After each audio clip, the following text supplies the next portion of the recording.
আজকে আমরা আরেকটি ম্যাথ করব। ম্যাথটি খুবই সহজ ম্যাথ। এটা পাওয়ার নির্ণয় করতে হবে। দেখেন শেষে লেখা আছে পাওয়ার নির্ণয় করো। এখানে হচ্ছে পাওয়ার নির্ণয় করতে হবে। ওকে, এখানে লেখা আছে একটি ফাঁপা শ্যাফটের বাহিরের ও ভিতরের ব্যাস যথাক্রমে 100 মিলিমিটার এবং 40 মিলিমিটার। এখানে একটা শ্যাফট আছে, দুইটার মানে ফাঁপা শ্যাফট আছে, বাইরে এবং ভিতরে ব্যাস দেওয়া আছে। শ্যাফটটি 120 আরপিএম এ ঘুরে পাওয়ার পরিবহন করছে। যদি শ্যাফটটি শেয়ার স্ট্রেস দেওয়া আছে, এখানে দেখেন 50 মেগাপ্যাসকেল, তাহলে পাওয়ার নির্ণয় করব। এখন আমরা পাওয়ার নির্ণয়ের সূত্র সবাই জানি মোটামুটি। আমরা যদি আগেই পাওয়ার নির্ণয়ের সূত্রটা এখানে লিখি, তাহলে দেখেন বিষয়টা কি হয়। পাওয়ার নির্ণয়ের সূত্র হচ্ছে 2 pi N T, 2 pi N T divided by 60। এটা হচ্ছে পাওয়ার নির্ণয়। এখন পায়ের মান জানি, এন এর মান জানি, কিন্তু টি এর মান জানি। এখন টি এর মানের জন্য আমাদের আরেকটা সূত্র করতে হবে, সেটা হচ্ছে শেয়ার স্ট্রেসের ওই টর্কের যে সূত্রটা, আমরা টর্ক বের করার জন্য যে সূত্রটা ব্যবহার করি ওইটা। এখন এইটা যেহেতু টি এর মান বের করতে হবে, সেহেতু ওইটাই ব্যবহার করতে হবে। এখন শেয়ার স্ট্রেসের সূত্র টাউ ইজ ইকুয়াল টু, এখানে হচ্ছে 16, আবার সূত্রটা লিখতে হবে 16 d into t into d, okay, divided by pi, এখানে হচ্ছে ডি4, ডি4, বড় ডি4 মাইনাস ছোট ডি, মানে ক্যাপিটাল ডি মাইনাস স্মল ডি4, এই সূত্র। এখানে আমরা মানটা বসিয়ে দিই। 16 ইন্টু টি এর মানটা বের করতে হবে, তাহলে টি এর মানটা থাকবে। আর ডি এর মান কত? ডি এর মান বড় ডি মানে বাইরের ব্যাস 100 মিলিমিটার। তার মানে এখানে আমার মিটারে প্রকাশ করতে হবে 0.1।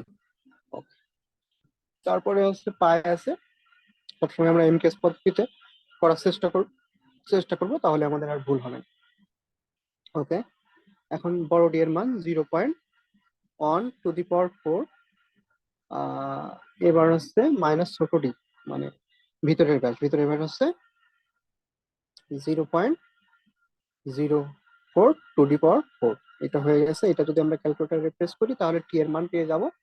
আহ ও, তো এখানে তো শেয়ার স্ট্রেসের মানটা বসানো হয়নি। এখানে 50 মেগা, তার মানে 50 ইন্টু 10 টু দি পাওয়ার 6,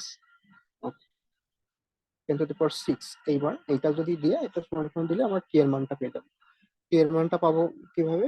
পাবো হচ্ছে 9,566 নিউটন মিটার। এটা হচ্ছে আমার টি এর মান। এবার আমরা এই সূত্রের মানগুলো বসিয়ে দিব। আমরা জানি 2 পায়ের মানও জানি, 3.1416 ইন্টু এন এর মান কত পেলাম? এন এর মান পেলাম হচ্ছে, মানে এর মান তো এখানে দেয়াই আছে, এর মান হচ্ছে 120। আর টি এর মান পেলাম 9,566, নিশ্চয়ই 60। এটা যদি আমরা ক্যালকুলেটারে একটু কনভার্ট করে দেখি, তাহলে আমরা পাবো হচ্ছে 120211 ওয়াট। এটা পেলাম। এবার এটাতে আমরা যদি কিলোওয়াটে কনভার্ট করি, তাহলে 120.211 কিলোওয়াট। এটাই হচ্ছে আমাদের পাওয়ার নির্ণয়ের অঙ্ক। পাওয়ার হয়ে গেল, পাওয়ার বের করা হয়ে গেল। এখন বিষয় হচ্ছে আমাদের যেটা ভুল হবে, আমরা এই সূত্রটা ঠিকঠাক মনে রাখবো। ফাঁপা শ্যাফটের শেয়ার স্ট্রেস বের করার সূত্র, এখানে আমাদের টর্ক আছে, টি এর মান আছে, এই টি এর মানটা এখানে বের করে বসিয়ে দিলে আমাদের জাস্ট পাওয়ারের ম্যাথটা হয়ে যাবে। আশা করি আপনারা সবাই ম্যাথটি বুঝতে পারছেন। ধন্যবাদ সবাই।